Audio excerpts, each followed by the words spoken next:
Hello दोस्तों, स्वागत है आपका अपने YouTube channel RRB study point में। दोस्तों, आज हम रेलवे आरआरबी ग्रुप डी और एनटीपीसी सीबीटी 2 के लिए क्विज का प्रश्न का डिस्कशन करेंगे। जो क्विज टाइम है रोज़ शाम 8:30 से क्विज होता है और क्विज का जो वीडियो है रोज़ मतलब कि रात को 10 बजे तक अपलोड हो जाता है। YouTube channel RRB study point में अपलोड हो जाता है। तो अभी तक आप हमारे यूट्यूब चैनल को सब्सक्राइब नहीं किए हैं तो यूट्यूब चैनल को सब्सक्राइब कर लीजिए और साथ ही साथ बेल आइकन भी प्रेस कर दीजिएगा, ताकि मैं जब भी वीडियो अपलोड करूँ तो वीडियो का नोटिफिकेशन आपको मिलता रहे। और आप टेलीग्राम चैनल से नहीं जुड़े तो आप टेलीग्राम चैनल से भी जुड़ जाइए। टेलीग्राम चैनल का लिंक आपको इस वीडियो के डिस्क्रिप्शन में मिल जाएगा, वहाँ से जाकर के आप जुड़ जाइए और रोज़ 8:30 से जैसे कुछ होता है कुछ भी लगाइए और सभी वीडियो का PDF पाते रहिए। तो ऐसे दोस्तों, वीडियो को स्टार्ट करते देखते हैं पहली क्वेश्चन क्या है।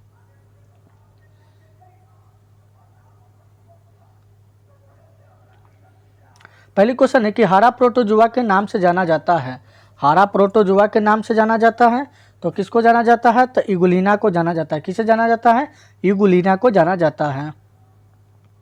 अगली प्रश्न है कि बारूद होता है। बारूद किस में होता है? तो मिश्रणा में होता है। किस में होता है? मिश्रणा में होता है।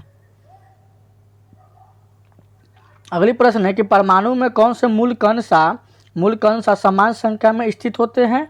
तो इसका सही जवाब क्या होगा? तो न्यूट्रॉन तथा इलेक्ट्रॉन में होता है। किस में होता है? न्यूट्रॉन तथा इलेक्ट्रॉन में होता है।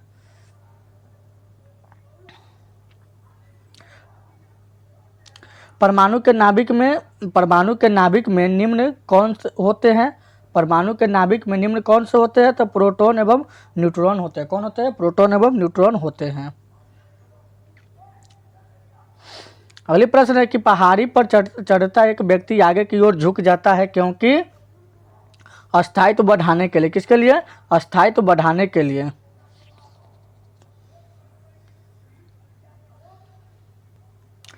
अगली प्रश्न है कि निम्नलिखित में से कौन सी राशि सदिश नहीं है? निम्नलिखित में से कौन सी राशि सदिश नहीं है? तो कौन राशि सदिश नहीं है? तो आयतन जो है सदिश राशि नहीं है। अगली प्रश्न है कि एम्पियर क्या नापने की इकाई है? एम्पियर जो है क्या नापने की इकाई है? तो करंट नापने की इकाई एम्पियर है। अगले प्रश्न है कि समुद्र जल में सर्वाधिक मात्रा में पाए जाने वाला लवण है। समुद्र जल में सर्वाधिक मात्रा में पाए जाने वाला लवण है तो कौन सा लवण है? तो सोडियम क्लोराइड है। कौन है? सोडियम क्लोराइड है। अगली प्रश्न है कि सोडियम एल्यूमिनेट का रासायनिक सूत्र क्या होता है? तो क्या होता है रासायनिक सूत्र? तो NaAlO2 होता है। अगली प्रश्न है कि ब्लीचिंग पाउडर निम्नलिखित में से किसे गुजार कर तैयार किया जाता है? ब्लीचिंग पाउडर निम्नलिखित में से किसे गुजार कर तैयार किया जाता है? तो भुजे हुए चूने को गुजार कर तैयार किया जाता है। भुजे हुए चूने पर क्लोरीन होगा इसका सही आंसर। अगले प्रश्न है कि निम्नलिखित में से कौन सा कंप्यूटर एक हार्डवेयर घटक नहीं है? तो इसका सही जवाब हो जाएगा मेमोरी हो जाएगा। क्या होगा? मेमोरी इसका सही जवाब हो जाएगा। आपके पास जब ये मोबाइल था तब बहुत प्रसिद्ध हार्मोनबिल महोत्सव भारत के किस पूर्वोत्तर के राज्य में महत्वपूर्ण है? तो इसका सही जवाब होगा नागालैंड हो जाएगा। क्या होगा? नागालैंड हो जाएगा। अगली प्रश्न है कि हड़प्पा सभ्यता के मोहरों पर निम्नलिखित में से कौन सा पशु अक्सर देखा जाता है? तो देखा जाता है बैल को देखा जाता है। किसको देखा जाता है? बैल को देखा जाता है। अगली प्रश्न है कि पुस्तक the test of my life the test of life किसके द्वारा लिखा गया है? तो लिखा गया है युवराज सिंह के द्वारा लिखा गया है। किसके द्वारा लिखा गया है? युवराज सिंह के द्वारा लिखा गया है। अगली प्रश्न है मानव आंखों में निकट दृष्टि दोष को क्या कहा जाता है? तो कहा जाता है मायोपिया कहा जाता है। क्या कहा जाता है? मायोपिया कहा जाता है। अगले प्रश्न है कि दिल्ली का पुराना किला किसके द्वारा बनवाया गया था? तो बनवाया गया था शेरशाह के द्वारा बनवाया गया था। अगले प्रश्न है कि भारत में सबसे पहला सूती वस्त्र किस शहर में स्थापित किया गया है? भारत में सूती वस्त्र सबसे पहले किस शहर में स्थापित किया गया है? तो ये बम्बई में किया गया है। अगली प्रश्न है कि चौरी चौरा नामक प्रसिद्ध स्थल कहाँ है? चौरी चौरा नामक प्रसिद्ध स्थल कहाँ है? तो ये लखनऊ में है। जलियांवाला बाग के नरसंहार के समय भारत का वायसराय कौन था? तो ये लॉर्ड जेम्स फोर्ड थे। कौन थे? लॉर्ड जेम्स फोर्ड थे। महात्मा गांधी की हत्या कब हुई थी? तो महात्मा गांधी की हत्या हुआ था 30 जनवरी 1948 को हुआ था। अंकोर वाट मंदिर स्थापित अंकोर वाट मंदिर में स्थापित मूर्ति कौन सी है? तो है हिंदू देवताओं की मूर्ति है। कौन सी है? हिंदू देवताओं की मूर्ति है। सिंधु सभ्यता के निम्न में से किस स्थल को सबसे पहले खोजा गया था? तो ये खोजा गया था हड़प्पा को खोजा गया था। कब? हड़प्पा को।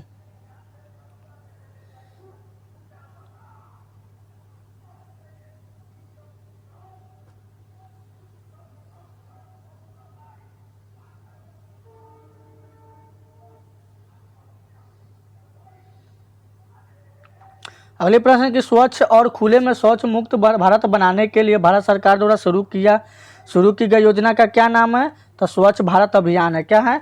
स्वच्छ भारत अभियान है। अगली प्रश्न है कि निम्नलिखित में से कौन सा वाइस असिस्टेंट नहीं है? निम्नलिखित में से कौन सा वाइस असिस्टेंट नहीं है? तो करम्बा नहीं है। कौन नहीं है? करम्बा नहीं है। अगली प्रश्न है कि निम्नलिखित भारतीय संविधान के अनुच्छेदों से कौन से अनुच्छेद में राज्य में विधान परिषद के गठन के लिए प्रावधान किया गया है? तो किया गया अनुच्छेद 169 के लिए। किसके लिए? अनुच्छेद 169 के लिए किया गया है। अगली प्रश्न है कि अफ्रीका में विक्टोरिया जलप्रपात किस नदी पर स्थित है? तो यह है नाइजर नदी पर स्थित है। किस नदी पे है? तो नाइजर नदी पर स्थित है।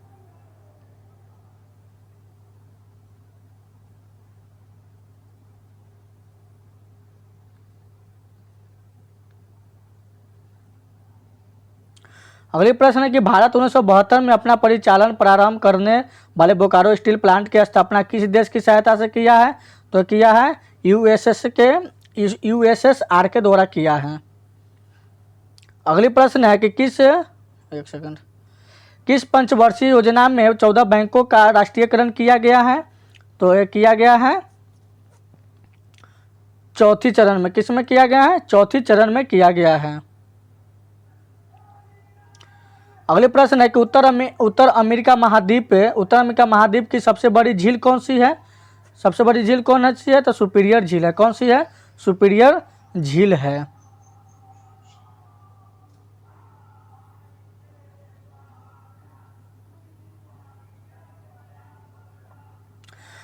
अफ्रीका महाद्वीप की सबसे बड़ी झील कौन सी है? अफ्रीका महाद्वीप की सबसे बड़ी झील कौन सी है? तो विक्टोरिया झील है। कौन सी है?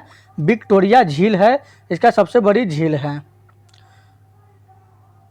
तो चलिए दोस्तों, आज की क्वेश्चन यहीं पे समाप्त होती है। अगर वीडियो अच्छा लगे तो लाइक और शेयर कर दीजिएगा, और चैनल पे पहली बार होंगे तो चैनल को सब्सक्राइब भी कर लीजिएगा, और साथ ही साथ बेल आइकन भी प्रेस कर दीजिएगा। दोस्तों, अगर इस वीडियो में अगर किसी तरह का कोई प्रॉब्लम हुआ हो तो आप हमारे टेलीग्राम पे कमेंट कर सकते हैं, या आप इस वीडियो में कमेंट करके आप कमेंट कर सकते हैं। तो चलिए दोस्तों, वीडियो को आज यहीं पर समाप्त करते हैं, फिर मिलते हैं अगली वीडियो में।